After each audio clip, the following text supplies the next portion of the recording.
I want to share with you the current update on the Lekki-Epe Expressway.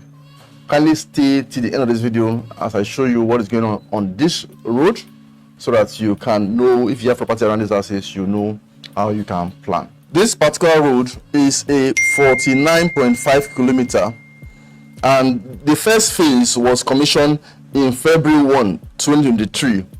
And this second phase is a long road, which is about 49 kilometers, like I said earlier, and it's from Lekki down to Bamboozled, where we have the fourth mainland bridge begins.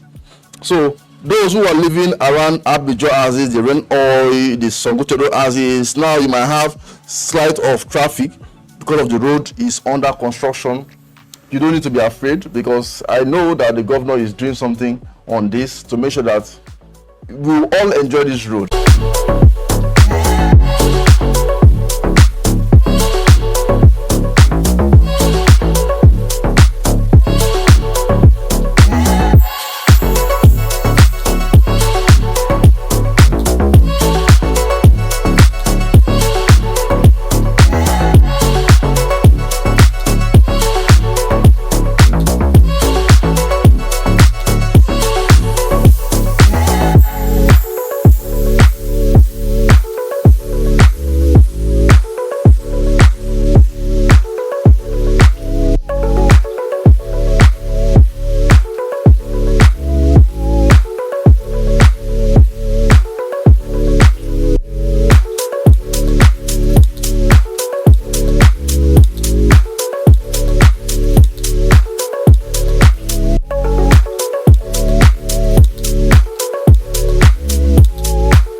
My name is Dennis on Help Nigerians in Diaspora to own property right here in Lagos, Nigeria, stress free.